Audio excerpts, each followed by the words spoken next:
Hey guys, let's kick things off with our sponsor. Joe's Shrimp Shack is not just some of the best shrimp you'll ever get.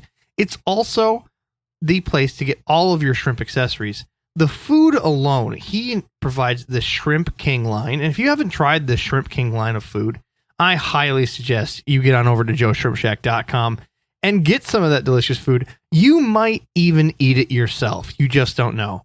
And with promo code Aquarium Guys at checkout, you're gonna save so much money. You're gonna buy more.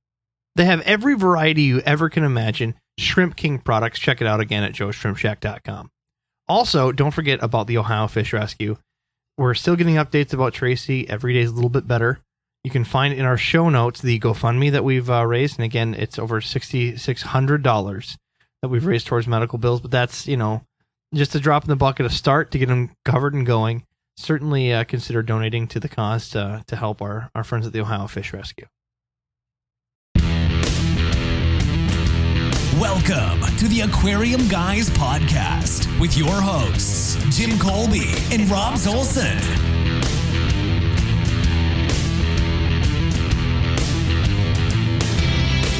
All right, guys, welcome to the podcast. I'm so excited. This is a milestone in the Aquarium Guys venture. We're going to be doing the Pond podcast with none other than Greg Whitsock himself, the Pond Guy. How are you doing, buddy? I'm doing great and looking forward to spring, which is, coming here before we know it. Awesome. Hitting this on March 6th. Spring's right around the corner. If you're not pre-planning for your pond, you already have one. That's literally the only flow chart I have in my office right now. Either you got one or you don't. You got one or you're setting one up. That's it. Be part of the club. Peer pressure. Amen. I always say everybody wants a water feature. They just don't know it yet. Right. I am your host, Rob Zolson. Hey, and I'm Jim Colby. So before we dive in and get to the, most desired interview, we got a couple house cleaning items. So got a question here I've saved from one of our listeners. Specifically, maybe I can get help from you, Greg. Mm-hmm. Hello, Aquarium Guys. I'm from Ontario, Canada. I've been listening to the podcast for a few months now. Love it. Keep up the great work. Tips on aquascaping with geodes. Have you guys ever tried it before? Can you make your own? Example, crushed glass coated with an aquarium-safe resin on a rock surface. Thank you for your time. And Jim, keep rocking the didgeridoo. I rocked her didgeridoo. Excuse me. I want you to didgeridoo too. See? I don't know where this is going. So, Greg, if you haven't listened to our podcast before, Jim decides to rape our listeners' ears with a didgeridoo from time to time. Oh yeah, I bring the didgeridoo and play it for the people, and they love it. I have people. Are you guys sitting next to each other, or are you guys in your own houses? No, we are sitting next to each other. We're looking at each other, and it's not a pretty sight. He's throwing things at me. It's frankly not fun. And we're not wearing pants. I mean, that's a default though for every podcast. That's why you do a podcast, is because YouTube with pants. Hey, it's been nice talking to you guys. Yeah. Oh no. We've talked about this before. All the pretty people are on TV, and the rest of us are on podcast. So I have a voice made for radio. That's right. So, Greg, have you used geos in any pondscapes or anything else? What's your experience? You know what? That's a bit alien to me. So I have not ever actually even encountered that question in 29 years of running the business. So that's a new one for me. These Canadians, I tell you, they're from Ontario. They got some good questions in. I've used some geos in some aquarium scapes, and generally when I do it, I try to do some homework because there's no book on this. There's no guide that people are selling geodes purposely to put in your aquarium. And the worst thing I'm worried about is, will it dissolve in an aquarium environment, meaning when I put normal aquarium salt in, mixed with a heat and water. So over time, some of these geos are made of a material that will literally dissolve and maybe even poison your fish. That would be my number one concern. In the Minnesota area, we're known for amethyst mines. It's a purple gemstone. It's very, very pretty. It looks like a brilliant purple quart. I haven't had issues with it. I personally have tried my best to look up how they dissolve. They really don't in the experiences I have. But if you're going to pick a geode, do your homework, see the mineral and material that it's made of, and know that each geo is not just one substance. Do your best to try to get it identified by a professional if you're really concerned in putting it in an expensive tank. And, once you've done your homework, feel safe that you're just putting another rock into your aquarium. Do the same procedures of washing it and treating it so it doesn't have bacteria and decay to bring into your tank like some invasive bug. I've had great luck using geodes, specifically amethyst, in the past. And because of amethyst, because we're from Minnesota, It's Prince, baby. Purple Rain, Amethyst makes sense to me. We'll put a copy of Purple Rain right here. There we go, right here. That's Jim's favorite song. He cries every time. Buddy. We're 200 miles north of Minneapolis, and I've got one good Prince story, and I got to tell it. You better. I got to tell it. A few years ago, when I was married to my first wife, we went down to Minneapolis, and we went to a place called the Tijuana Yacht Club. We went there. It was kind of like your local Elks Club, you know, and there was a band playing, and they said, hold on, we're going to get off the stage, but don't move. 30 people came on stage, moved the equipment around, and Prince came on stage in this little club. And he goes to me, or it goes to me, no. He says to everybody, he said, all right, I'm going to play you some new music. He said, if you like it, I want to know. If you don't like it, I want to know. He played 3 or 4 songs from his new album, and he finished it up with Purple Rain, and then he left. Meanwhile, we're all drinking beer, mesmerized, and we're going, holy crap, I can't believe this happened in this little club. No one believes you to this day. No, It all happened. It was some drugs. It gets better. Of course, we've been drinking beer, and everybody's like, I have to use the restroom. So we went upstairs to the restroom. We thought there was going to be less people up there after Prince got done playing. We are up there, myself and Steve Hagen. My friend Steve, probably about 6'3", big guy. I'm pretty small. So 3 urinals. You guys are like, as dudes do, go to the opposite ends. That's right. All right. And we are there, and this big, large black gentleman came in and said, guys, don't move. And we went, crap, we're going to get rolled. And Prince came in right in between us and unzipped, and he's looking at the wall. And Did you guys hum Purple Rain? No. Steve and I are looking at each other because Steve can see over the top of Prince because Prince is so small. And I'm looking at Steve. Steve's looking at me, and Steve goes, great set. And Prince goes, thanks. And he zips up, washed his hands, and left. That's my Prince story. So what you're saying is you mysteriously went in a bar where Prince, quote unquote, should have played, and then you had to pee with Prince. Yeah, I got to pee with Prince, yes. and for those of you who are thinking, did you look? No, I didn't look. First thing my ex-wife said, did you look? No, I didn't look. Okay, so it's to be fair, that is the obvious question that no one should ask. No one should ever ask. So no one should. Totally off topic again. Let's get back to it. Wow, let's get to actual ponds and aquariums. There we go. Topic, shall we? Well, Greg, apologize for the story, but thanks again for coming on. It's a great story, you know it. If you haven't listened to the podcast before, as you can tell, we like to have a little fun with our information on the podcast. Again, can't say enough thank you for coming on, but let's start with what got you into the hobby or the lifestyle of pondscape. Well, this has been a lifelong hobby. It started off keeping aquariums as a kid with my dad. I mean, I was basically born into an aquarium keeper's home. My dad was a passionate aquarist ever since I was born. I had a Huckleberry Finn life catching turtles, fish, and frogs in southern Jersey, the New Jersey Pine Barrens outside of Cherry Hill, New Jersey. My dad came home and informed the family that we were moving to the flat, barren cornfields of Wheaton, Illinois. And I was not too excited as a fifth grader to know that I was going to be going across country to a new school. And actually, my mom said the first thing I said to her, which I don't remember, was, you expect me to give up the Eagles and the Phillies and the Sixers and Flyers for the Bears and the Bulls and the Blackhawks and the Cubs? I officially became a full Chicago fan in '85 with the '85 Bears. But they promised me that I can bring 11 of my pet turtles with me. And summer of 1982, I put them in the bottom drawer from the freezer in the back of the station wagon, filled it with about 3 inches of water, and sloshed 11 pet turtles across the country to Wheaton, Illinois. And the second day I was living there, I went in the backyard and started digging a hole. My mom freaked out. It was too big. It was too close to the house. I went to the library. You know, Rob, you might not remember this, but Jim, you certainly will. The days before the internet, only place you learn stuff is the library. I got a bunch of books from England and a few from Japan about koi ponds. Had to build a pond out of concrete. So went to the home center and got rebar rods from construction sites. And my dad and I rebar rodded up and concreted up that first pond, which proceeded to leak, turn green, and even my prize turtles migrated away. And that was the beginning of my odyssey starting in 1982 with backyard water gardening. There's nothing like failure to get things going, is there? At the time, I just didn't know what I didn't know. But what was fantastic was that became my classroom, because every summer I'd rip the thing out, rebuilt it. For 2 years, I tried to fix the cracked concrete. Of course, that in Zone 5 Chicago or Zone 4 Minnesota, where you guys are at, heaving and thawing. And after 2 years of not being able to do that, I put a rubber liner down, didn't have a fish safe liner, killed my fish.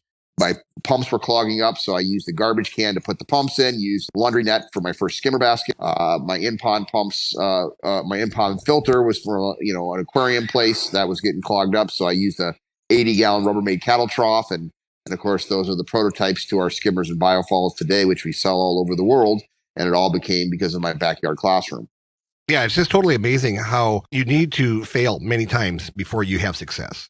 Some of the best information I've ever gotten, some of the best advice I ever got from somebody, it's easier to learn from other people's mistakes than your own. It's a lot cheaper. I know that for a fact, but there's nothing like hands-on to learn what you want to do.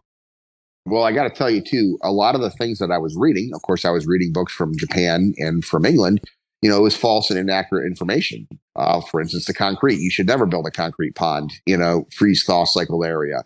And why would you want to build a concrete pond just about any time when you can do a flexible liner and contour it to the sides? But I learned this stuff through trial and error. And actually, one of my motivations when I started my business was to kind of right the wrongs, because I got tired of people telling me that in Zone 5 Chicago, you can't keep koi in a 2-foot deep pond. But that pond today, by the way, that's 37 years ago. That pond is still there in Wheaton with koi that live year round. Year round and 2 feet.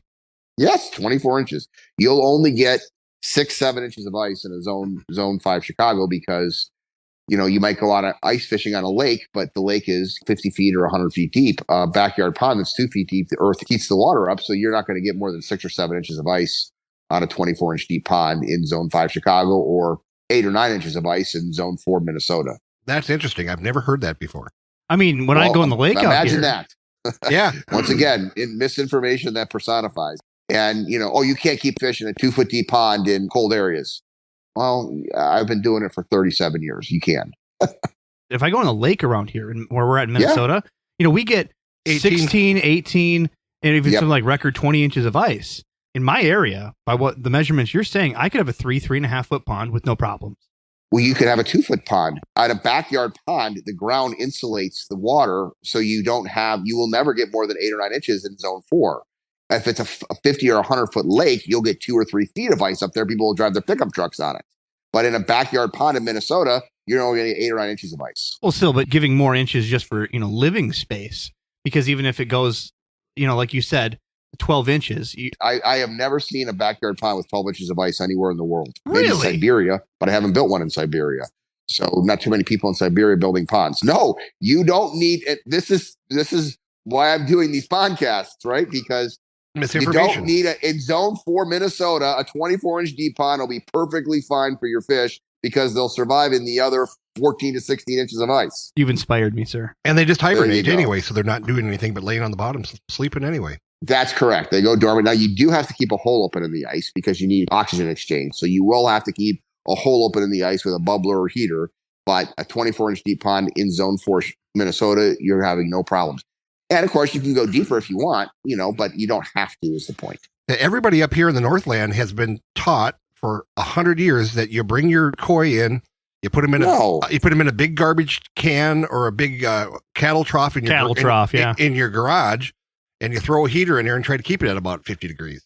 In Nagata, Japan, where I just was in October, that's the mecca for koi. I mean, literally, that's where basically the koi hobby originated, or the koi breeding, originated for the hobby of koi. I would compare that climate probably to northern Minnesota. I mean, I bet you they get more snow in Nagata, Japan than you do in Minnesota, which is saying something. Wow, that's a lot of snow. Yeah, it's high up. All I know is I've seen pictures of cars driving, and the snowbanks are higher than the vehicles. Yep, sounds pretty familiar. It's amazing what the insulation can do. It gets 40, what was it, like 47 below this year was the peak? Yeah. And it just... Actual temperature. It still can insulate. Yeah. It's incredible. What do you recommend as either, you said heater or bubbler? Is it a certain gauge of bubbler you use, or just essentially any pond grade stone with any pump? If you have a lot of big fish and you have a lot of debris, like a lot of, dead lily leaves or, things like that, you're going to need more supplemental oxygen than if you have a clean pond and smaller fish. In fact, how I discovered this as a 14 or 15-year-old kid was my first 2 winters that I had my pond. I just had a heater in it with a small hole open for it was a cattle trough heater type of thing back in the day before we invented and made, pond heaters. But 1 year after year 2 or 3, I think it was year 3, my fish got bigger, and all of a sudden they started to go belly up because there was a lack of oxygen, and they required more oxygen because they were bigger fish. they went from 3 to 4 inch size fish to 10 to 12 inch size fish. And all of a sudden they didn't have enough oxygen in there with just the heater. And what was amazing was even though every one of the fish was upside down in the pond on its side, I threw an aerator in and they all sprung back to life. Wow, that is incredible. Yeah. Almost like the hibernation saved them somehow. Yeah, they were cold and everything else. But so when you ask a question like that, it depends on a lot of factors. So what we recommend is that people start off with some supplemental oxygen with aeration systems, as well as a floating heater for when you get 47 below and you want to be able to still keep a hole open in the ice. That's amazing. Inspired me. So I had a pond in my last property. It was smaller pond, probably what, Jimmy, 700 gallons? Yeah, 700 to 800 gallons. Essentially, I replaced a larger garden bed against my driveway, and it worked really well. It was close to about 3 feet deep, and I could have totally kept my fish in there. Yep. I should have. Yes. I kept bringing them in. But instead, he went out and bought a 300-gallon horse trough and put it in the basement. Got a 300-gallon horse trough, brought them in. It was basement was cold as it is, so they hibernated downstairs. So it worked out, but I could have saved so much work. Friend money. Greg, again, I'm going to be trying to do a pond this next summer or spring here coming up. Nice. Well, I am a pond guy, so I can hook you up. Who better to talk to? I've heard a lot of conversations with DIY filters, natural scapes. What is your preferred filtration method? I'm assuming natural, but I've also heard a lot about these, rotating drum filters. What's your personal preferences? How long do we have for this podcast? We got all day. We can make it a 4-parter. Okay, so I'm just going off of like the most demanded questions we've gotten for some of our fans. This is my 37th year as a hobbyist. It's my 29th year running Aquascape. Aquascape is the largest supplier of water feature products in North America. We also supply throughout the world as well. I just got back from Australia last week. Got a great group of certified Aquascape contractors down there. So the only products that I would actually promote is Aquascape products, which, our motto is, your paradise, our passion. And now it's becoming reconnecting people with water the way nature intended it. I believe in an ecosystem-based approach to water features where there's a 5-part beautiful pond recipe. The only 2 parts that I sell are the last 2 parts. So when I'm recommending a 2-foot deep pond in Zone 4, Minnesota, I don't make any money off of a 24-inch deep pond. Whether you build that pond 4 feet deep or 24 inches deep, this is completely up to you. But I see more problems with people putting a 4-foot deep pond in or a 3-foot deep pond and then having the walls collapse than I do in a 24-inch deep pond, if that makes any sense. So let me just give you the Aquascape ecosystem philosophical approach, which is a 5-part ecosystem approach, which is the first part is rocks and gravel. So just like in an aquarium, we put rocks and gravel throughout the entire pond. That becomes a bed, a surface area for beneficial bacteria to colonize and break down the organic waste, the fish waste that sinks to the bottom, some of the dead lily leaves, things like that. So rock and gravel throughout the entire pond, covering the entire EPDM rubber line.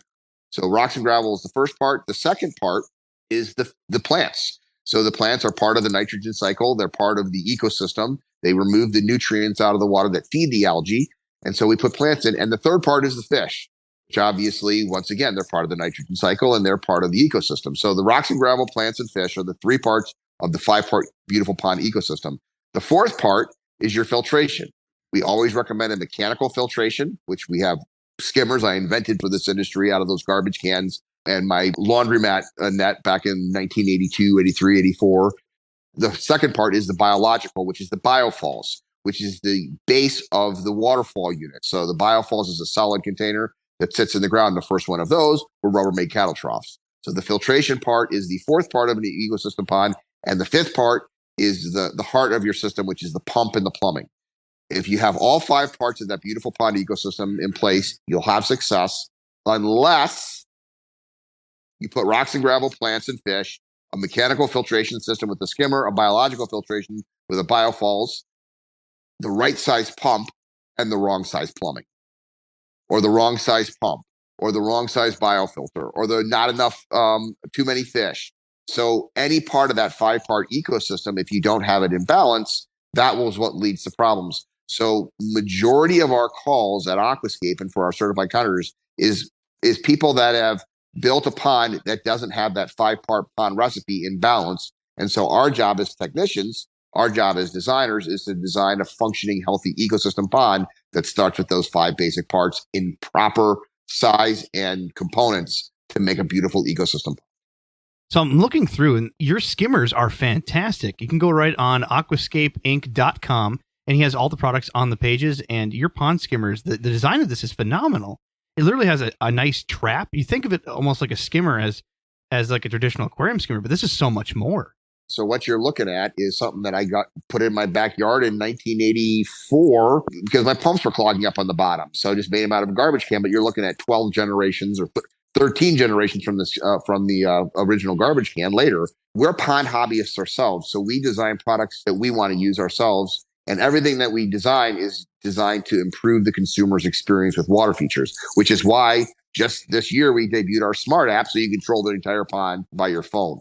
When I started my business in 1991, there wasn't a single manufacturer of professional pond equipment, not just in North America, but the world. And now we're the top professional water feature manufacturers in the world. And we primarily sell professionals that are selling it or serious DIYers. That's fantastic. I'm just looking through, and I'm trying to remember the ponds that I've done in the past. You put, a lot of people that are beginners, they'll put anything in the bottom of the pond, so there's none of the biological bacteria building up. But then also you have just the pump head, which has just the one piece of sponge covering the pump head. After an hour, gets clogged up and full. This, using the skimmer method, baskets the large materials. You have really the solution to capturing every piece at the beginning of the pump. It's genius. It's like having somebody cut your lawn for you and you have to empty the bag. It's better than sliced bread, Jimmy. That was my next question, was how much maintenance is this for the average hobbyist who buys one of these fantastic skimmer filters? How much work is it for them to take care of on a daily or weekly basis? So remember, that's that 5-part ecosystem pond. So an ecosystem pond properly balanced, like we design and sell, will be less maintenance than the same area planted in grass on an annual basis. Wow. Yes. I'm going to make Jimmy mow my lawn now just so I can have less work. Wow. We don't do water changes. I never do water changes in my ponds. We let the water fill up from the rain in the cycle from that way. In the fall or the early spring, when the little parachutes are coming down, we might clean the skimmer out once or twice a week. In the summer, we might go once a month. How long does it take to clean a skimmer? 5 minutes.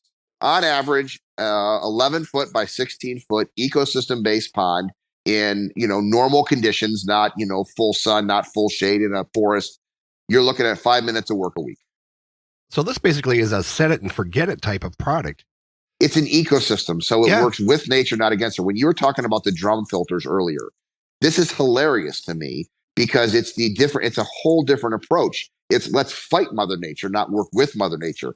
The Aquascape ecosystem philosophy is let's work with Mother Nature, not against her. And so we set up a system with those 5 parts of that beautiful pond recipe so that it basically maintains itself. Now you're going to have windblown debris and you will have to empty the bag out. But what we would see is people go out of town on vacation. They don't add their water treatments. So we make an automatic doser. So the doser does it for you. And now with the smart app, you can actually program it.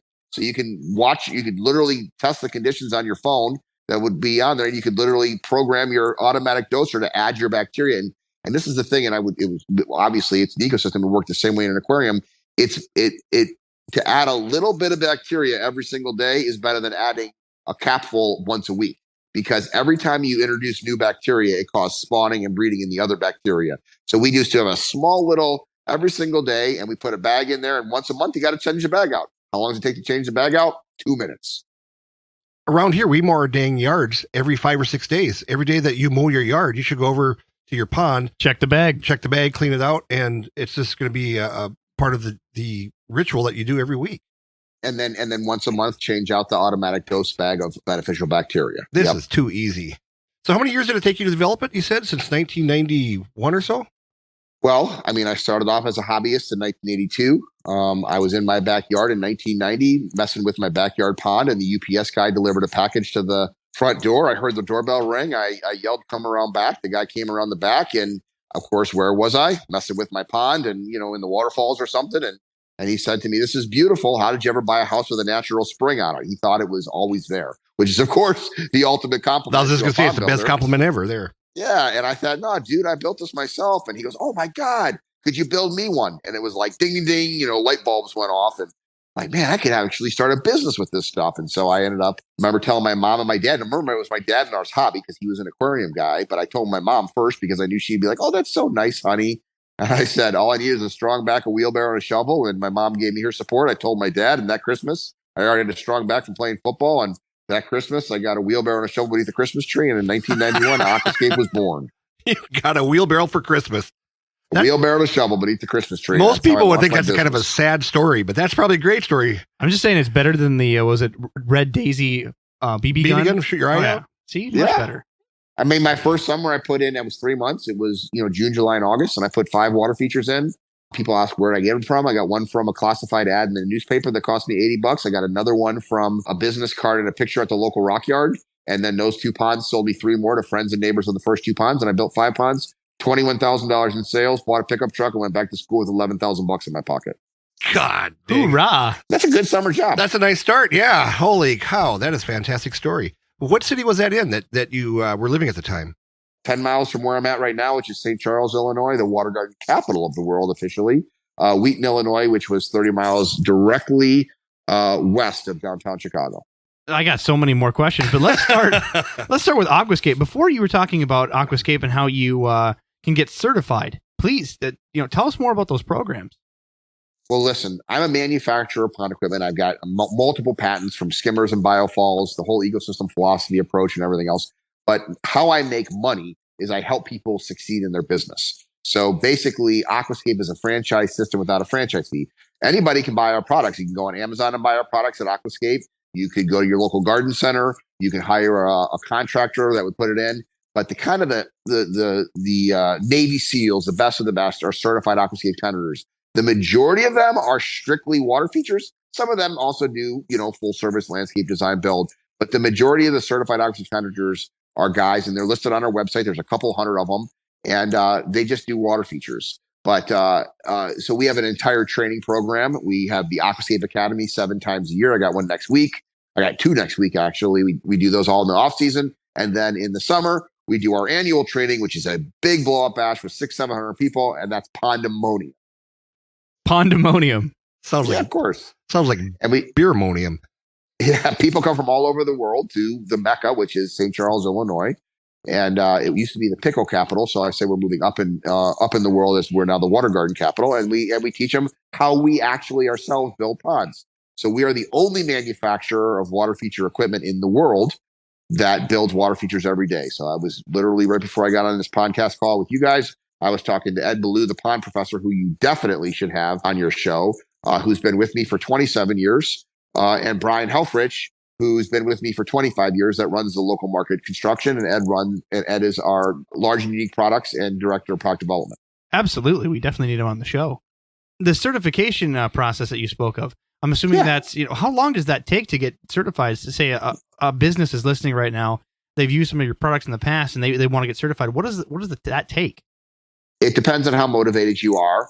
And you have to have done 3 water features. You have to have submitted all the photos of those water features. You have to have the testimonials from the customers, and you have to finish an online course. And you have to come to either the Aquascape Academy, Pandemonium, or a combination of both. So usually a season. So if somebody starts off and they're motivated, they can put in 3 water features. They can get customer testimonials. They can take the Aquascape. Anyone can take the Aquascape Academy. You can go to aquascapetraining.com and you can learn about the pond ecosystem. You can learn about the fish and the plants and the ecosystem approach at aquascapetraining.com. So usually it's a season. So 1 year for a new customer to become certified if they're motivated. And a lot of times people start with this, and a couple of years after starting, they really want to focus more on water features because it becomes the most enjoyable aspect of their business. And they ended up, becoming certified after that. So that's the process to get certified. So a quick question about, you're talking about the big event that you have in the summer. How many, is it a weekend thing? Is it a couple days or? Pandemonium is a Wednesday, Thursday, Friday, Saturday. So I think it's like the August 25th through the 29th. And so to get invited to that, how do people need to be? We're a B2B supplier, so we deal with B2C consumers in Chicagoland, which is where we build ponds locally as our R&D department. That's where Ed and Brian kind of specialize. Although Ed travels the world, they basically just go to pandemonium.com. This is probably good for your podcast. A lot of people are doing this as a side hustle. In 1991, I was just a summer job for me at Ohio State University building ponds, and I built $21,000 in ponds in one summer. So we have a lot of firemen. We have a lot of police officers. We have a lot of school teachers that have their summers off. In fact, I just interviewed Jeff Augie of Long Island, who's been a school teacher, shop teacher for 19 years and started being landscaping. And now he's strictly a certified contractor, only building ponds. So yeah, you never know where this is going to go when you start these little hobbies. Just like we started a podcast, we had no idea where it was going to go, and you learn to plug along and learn from other people. This is incredible. I'm so overwhelmed by so much information here that we're getting from you. This is incredible. This is 29 years, guys, or 37 as a hobbyist, right? What Aquascape is, our first goal as a business is to help our customers succeed at building, selling, and retailing water features. And then we've created a learning network where basically, like if you're in Minnesota, you would find another certified Aquascape contractor and you can apprentice under them. They'll meet you for coffee. And people say, well, why would somebody want to help their competitors? I'll tell you exactly why, because the mantra of the certified contractor is ponds done right, customers served right. The vast majority of water features are built incorrectly because of the false information that's out there. I have to have a pond that's 3 or 4 feet deep in Minnesota, for example, like we've already covered.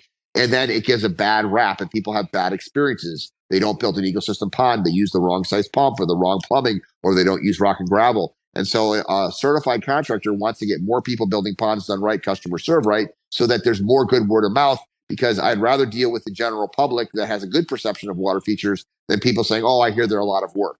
Yeah, they are a lot of work if you don't build an ecosystem-based approach. And there's so many different pieces just from learning from the conversation, just the parts that I picked up. I'm part of the Upper Midwest Koi Club, and they have competitions yearly. I mean, these guys do raise them up here in the north in Minnesota, and these guys dig 8-9 feet down. Let's talk about koi freaks. So much different people than like an ecologic pond that we're talking about. Yeah. I don't keep marine tanks, but I guarantee you, some of the frag guys out there. I mean, here's how I would define the difference between a koi person and a water garden person.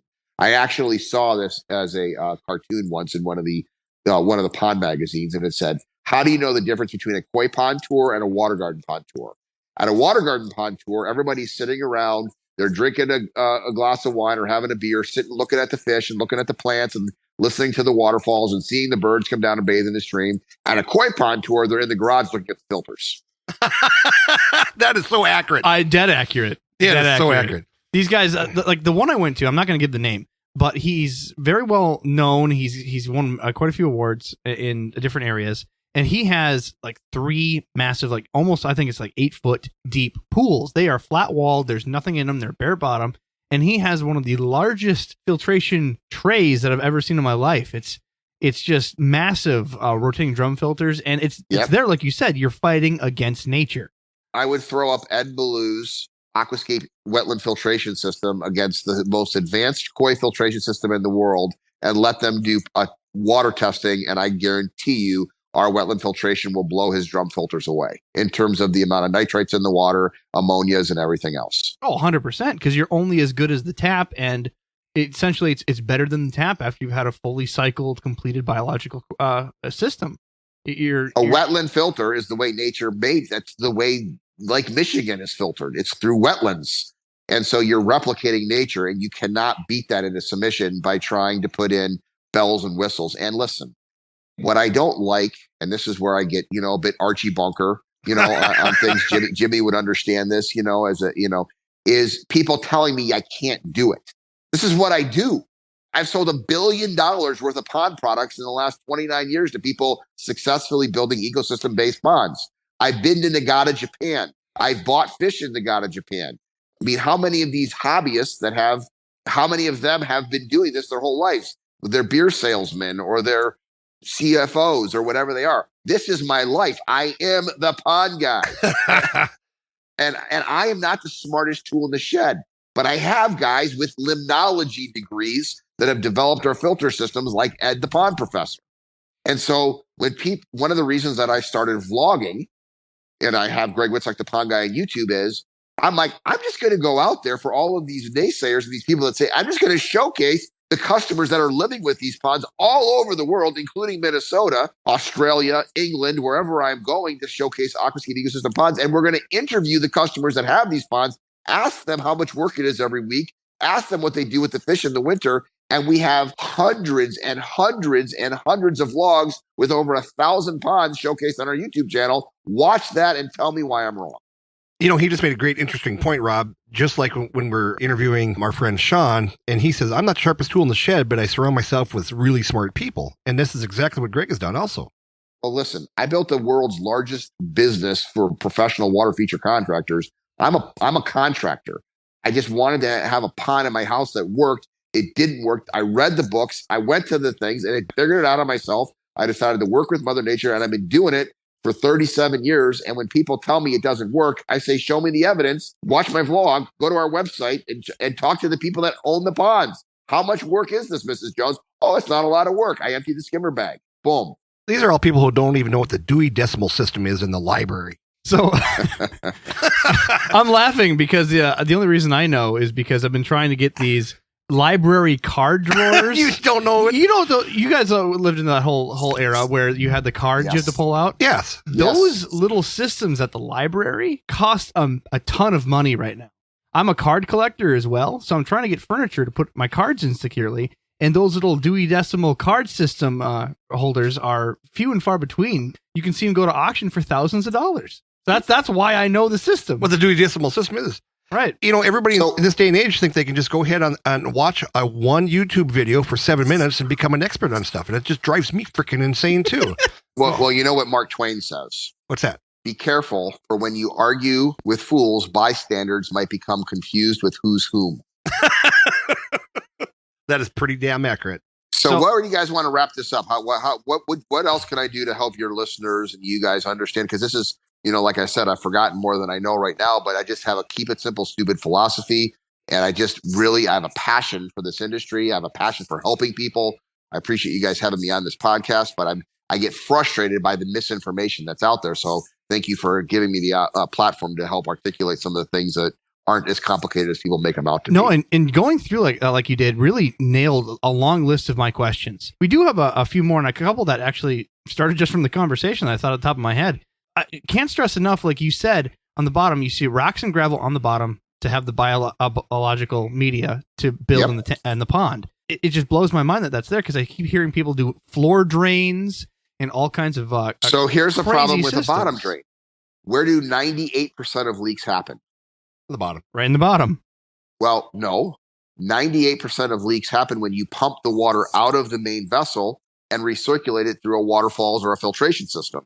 So Makes when sense. you're pumping the water from the bottom and you get a leak in one of your fittings, or you get a leak in your waterfalls because your aquatic plants, block up the stream or whatever, then all the water goes out and your very expensive koi, you wake up the next morning and they're all laying there dead. Just your favorite ones. I've had exactly. I've had two friends that dig them up. When you pump from a skimmer, you take the water from the top 6 inches. Right. Yeah, I've had two friends had to dig them straight up the ponds out just because they're leaked and ruined and they have to completely redesign the pond. It doesn't make sense at all. So sand, again, does not allow a lot of biological material to build up. So you're strictly a rock and gravel connoisseur. Well, so where do you use a sand media in a pond?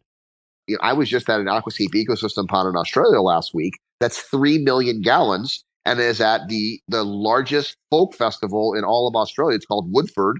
I just shared the post, actually, ironically, yesterday on Greg Witt's Like the Pond Guy on Facebook, and it's a 3 million gallon pond with a giant beach area. Of course, the rest of the pond is rock and gravel, but the beach probably goes 100 foot long, probably 6 feet into the pond at a nice slope and an angle, but the rest of the pond is rock and gravel. That makes sense.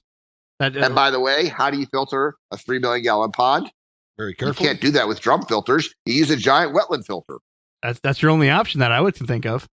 And here's the last argument, just because I'm on my soapbox. Please. For all of those people that put koi in Set us liner straight. or concrete built ponds. If you went to the zoos in the 30s and the 40s and 50s, you would see a lion in a cage, bars and concrete. And now, of course, they have natural looking exhibits and they have waterfalls and the animal is in a much more natural environment. Gentlemen, I know that you are aquarium people, but I'm going to ask you this question. I think you're both going to get it right. What are on the sides of every koi's mouth? Barbels? Barbells. What are those barbells used for? Digging in the bottom of the pond. Have you ever been to like an Embassy Suites where they have the koi ponds? Yes. You can just sit there and look, and everywhere there's gravel, you'll see the fish rooting around.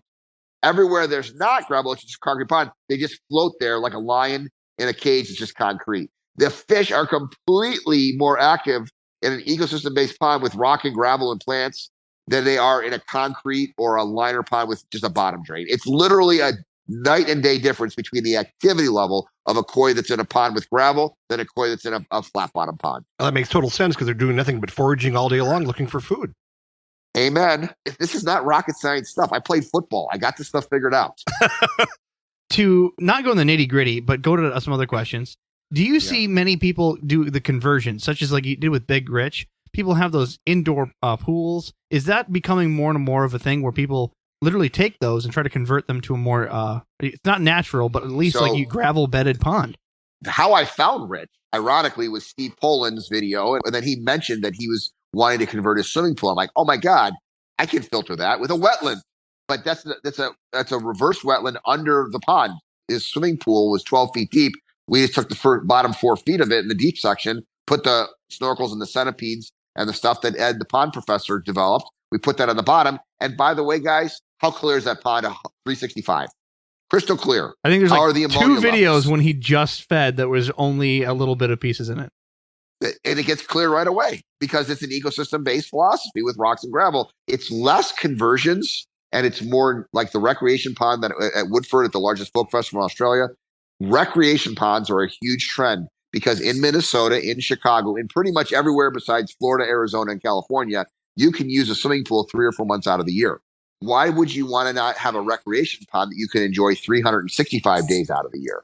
I'm sitting here right now as I'm talking to you on my headset, looking at probably 10 Canadian geese swimming around in my crystal clear 600,000 gallon aquascape recreation pond that is beautiful 365 days of the year, where a swimming pool, you use it 3-4 months out of the year in most places. I guess the only other questions on just the fundamentals of ponds that we have. Where's the place where you don't want to put a pond? The number one thing is, first of all, when it comes to success with water features, and if you haven't already figured this by my cantankerous nature yet, if you want to be successful with ponds, do not give the customer what they ask for. Smooth. You sound like Delta Airlines right there. That's Delta Airlines. Schmelta Airlines. Schmelta, I'm sorry, Schmelta. Delta would not Actually, be associated. Delta was the number one recently on customer service, guys. I know they're based in Minneapolis. Yeah. They were top. Yeah, but that's who we deal on a weekly basis, and it's not ever happy. Well, I fly. My entire life is flying. All right. The first rule in success in business is not to give a customer what they ask for, because here's the 2 things that they usually ask for. Can you put it in the back corner of my property because it always holds water? You don't want it there. Yes, I do. No, you don't. Yes, I do. No, you don't, because then we're going to have surface problems. We're going to have runoff problems. You want it where you can see it, because even outdoor loving people spend 95% of their time in their house. So you want it up close and personal, right next to the deck, right outside of the kitchen window, the living room window, up close and personal. And the next thing that you don't want to give a customer is a 5-foot high waterfall in a flat backyard. And when customers say they want that, we say, no, you don't. They say, yes, we do. They say, no, we don't. And you say, do you want a volcano spewing lava, or do you want a natural looking waterfall? Now that's a thought. I want the volcano, actually. And then they'll point to a picture and they'll say, I want one just like that. And I'll say, yeah, that's 2 feet. What? I go, yeah, that's a 12-inch waterfall there and a 12-inch waterfall there. That's a 24-inch high waterfall. You don't want to have a flat yard unless you want to bring in 2 semis of soil with proper slope over angle. And so I see people build these volcanoes spewing lava, and I see people put ponds in the lowest corner of their property that gets all the runoff and the drainage and everything else.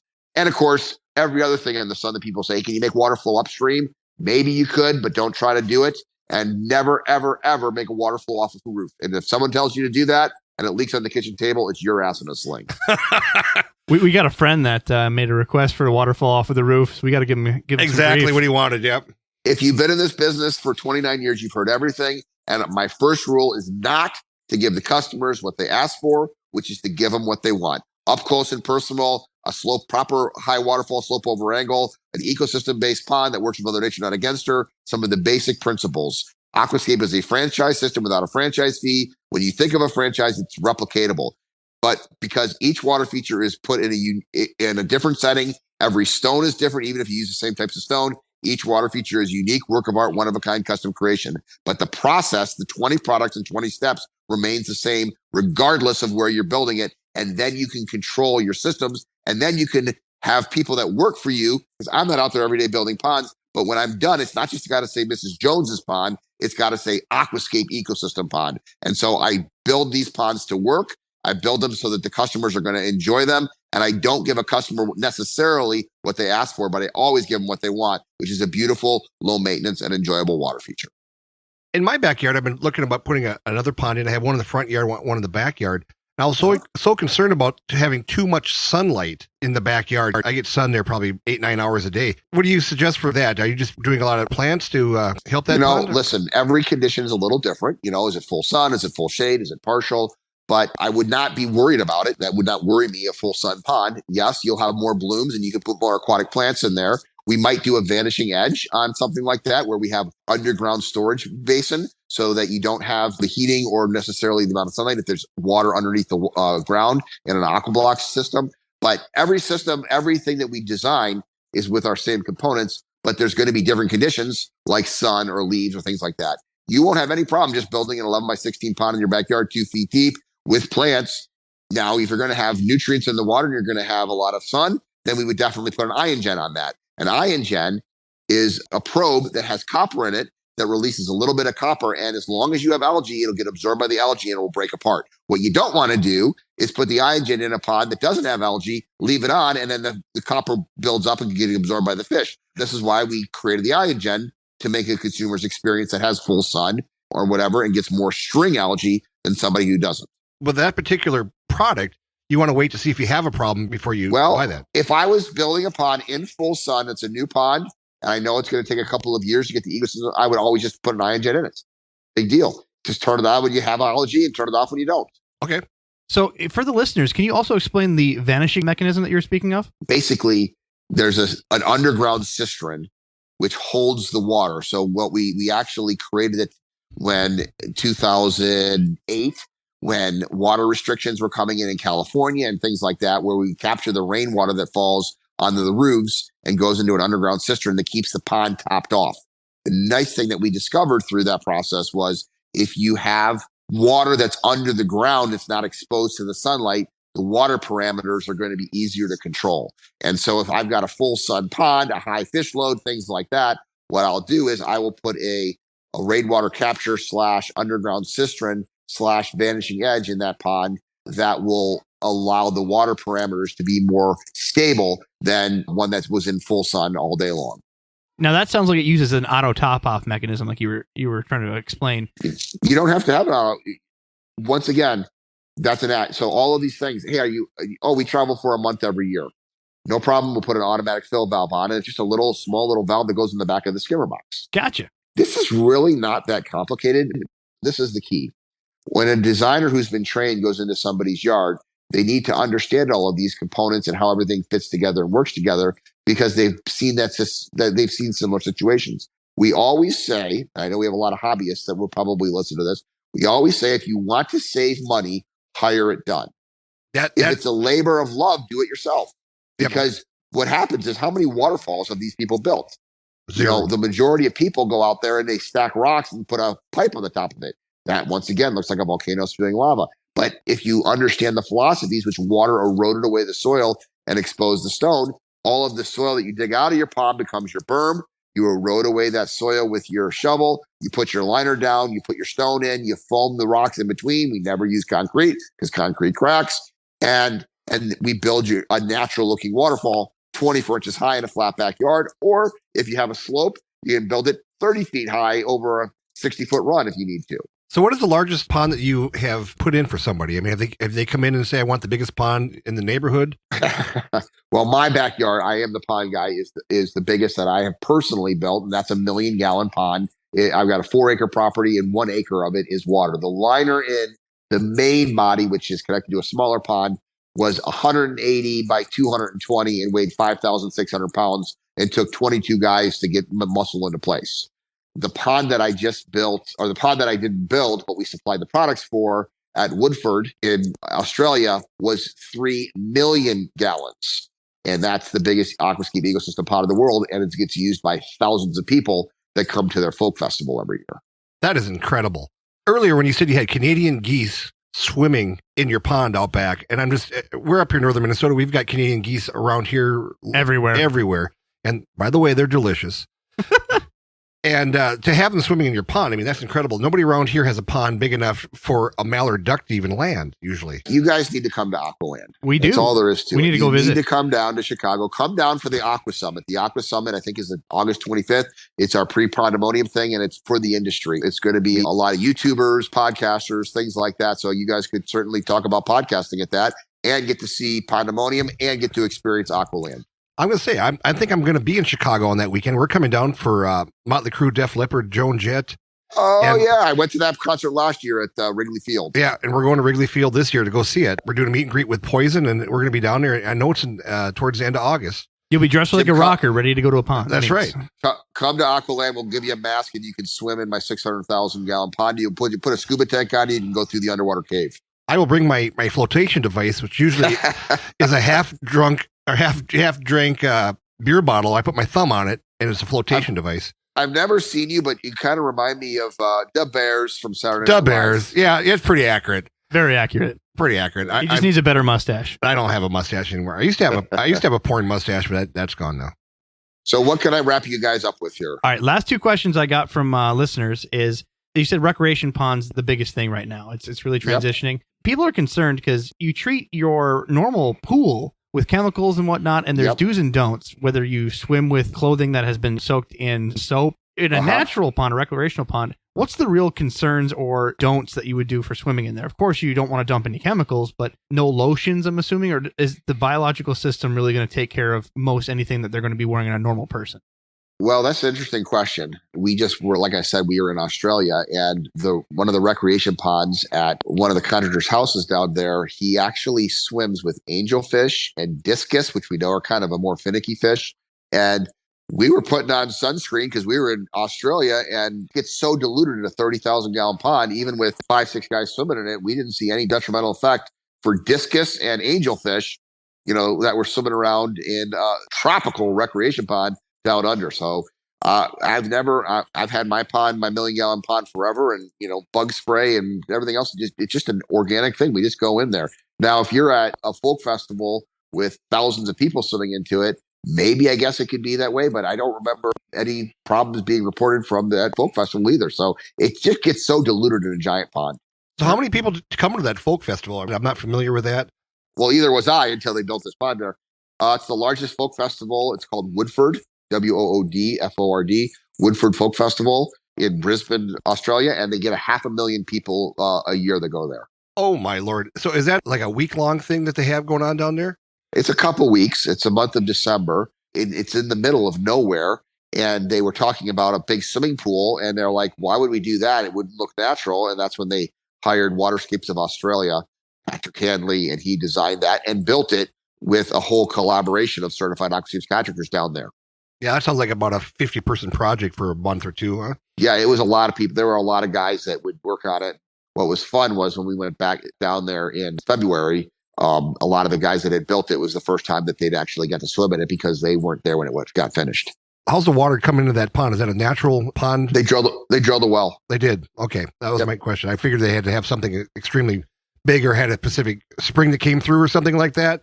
But it's a liner pond. It's an EPDM liner pond. It's just a lot of seams. Okay, new question. I just came from West Virginia building a aquarium basement, and I saw in West Virginia thousands of springs everywhere. Have you ever built a pond based upon a natural spring on someone's property? Yes, you could build a natural pond, but we wouldn't build a natural pond with liner because you would get hydrostatic pressure pulling it up. It just recirculates. We build a vessel that is watertight vessel. We don't put outside water into it in terms of like a natural spring that would come in at 52 degrees or whatever. If you were going to do that, you would just dig it out and just have an earthen pond, which they do all the time. But if you're going to have a liner pond, you wouldn't want water coming into it. In an earthen pond, you'd use some sort of clays for the basin, try to hold more water as much as you can. It's basically apples and oranges. An earthen pond is a farm pond. You don't have the water quality. It's a constantly fluctuating system. A ecosystem liner pond is a controlled unit. So many problems with earthen ponds out there with water quality. They use a lot of chemicals to kill the algae. They have to get dredged. You have to get an EPA certificate. All of these homeowners associations are in courts over this because 30 years after they moved into their neighborhood, now the pond is going to be $2 million to dredge it. It's just a nightmare. And they all look like crap, the most of them. Good information. another question that we have is, how was your time behind the scenes for Nat Geo on Pawn Stars? Oh my gosh, we get to that at the end. What doesn't kill you makes you stronger, right? We hope so. And Gives you better premise on YouTube, hopefully. Yeah, well, everything happens for a reason. I say that was one of the hardest things I ever had to do because every day I woke up, I had a boss. I've been self-employed for 29 years. I think you got a little bit about my personality in this conversation, and I had to be told every day what to do. I got handed a script. I said, well, that's not how we would do it. We wouldn't be worried about having this wire. We would just cut it and splice it. And, oh, no, it's got to be a big deal. It gave me a whole new perspective on Hollywood. Reality TV is scripted TV. Everything is controlled. Everything is scripted. And that process that lasted a year, 2013, Pawn Stars debuted in 2014. It only had one season, which is the majority of shows, by the way. I'd only had one season, and it was a challenge because I had a 33, very nice girl, but her way of dealing with me was to hand me a script every day, and I really hated it because I'm not a scriptable person. Yeah, you seem to fly fast and fly high. I'm an entrepreneur. I'm a self-made guy. I've been the owner of my own company for 29 years, and the way that they dealt with me was to tell me how to build ponds, which was not a fun experience. But what doesn't kill you makes you stronger. And now I get to go out and shoot videos all over the world for YouTube, for the Pond Guy on YouTube. And I absolutely love my job, which is what I say every time, because I just get to look at beautiful ponds, talk to homeowners, and see cool contractors making custom work of art designs. Now, another question we always ask every one of our guests is your family really supportive of what you do? Because it is amazing how many different answers we've gotten over the last year. It's like, I'm on my third marriage. I don't know how this is going. These fish are really killing me. My wife is missing because she's dead in a grave somewhere shallow. Is your family supportive of you? Or are they with you? Or they help you out? Or are they involved in the business? So it's kind of funny. This is the whole nature versus nurture. I have two boys, 19 and 17, and I would have never, ever been in my house as a kid growing up if I had a 1 acre lake in my backyard. They grew up with it. A lot of their friends thought it was cool, but they could care less. Neither one of them are going to be following me in my footsteps with Aquascape. However, I do have a nephew who is now 14 years old. And at 10, he finished the aquascapetraining.com, the Aquascape Academy. And of course, I built him a pond. And so who knows? Maybe my nephew will do this. And my wife, the biggest worry with her is that I have a 1 acre lake at our house, and she didn't want the kids to drown. So both kids were swimming across the pool by the time that they were 1 year old. I can feel that in Minnesota. We have a rite by passage. You cannot graduate most schools around here in elementary school without completing swimming lessons. So I was put a life jacket on and thrown into a 60-foot deep lake, and that's how I was learned to swim. Yeah. So was just because Mom didn't have to worry about me jumping in the lake when she wasn't looking. I'm turning 50 this year, and I don't really care what's going to happen when I'm 100 because I'm never going to retire. And when you find something you love to do, you never have to work another day of your life. And that's exactly how I feel. I have a business that allows me not to work in it, but to work on it. And the majority of my time is spent promoting the wonderful world of water features. And that's why I appreciate you guys having me on this podcast today. I appreciate you being here. And again, to find your information, you can go to aquascapeinc.com. Is that correct? Yeah, aquascapeinc.com. Greg Wittstock, the Pond Guy on YouTube. Pond Guy, Greg Wittstock, the Pond Guy on Facebook. And I also have my own podcast at the same thing, Greg Wittstock, the Pond Guy. Well, perfect. We'll have those links in the show notes. Please like and subscribe. And again, thanks for having me on, buddy. We really appreciate it. Gentlemen, it's been a pleasure. You guys are a lot of fun. All right. We will get some feedback from all of our listeners. I'm sure there'll be more questions, and maybe we can do this again sometime. And hopefully we get to see you in August. Absolutely. At Pandemonium. All right. Podcast out. Thanks, guys, for listening to this podcast. Please visit us at aquariumguyspodcast.com and listen to us on Spotify, iHeartRadio, iTunes, and anywhere you can listen to podcasts. We're practically everywhere. We're on Google. I mean, just go to your favorite place. Pocket Casts.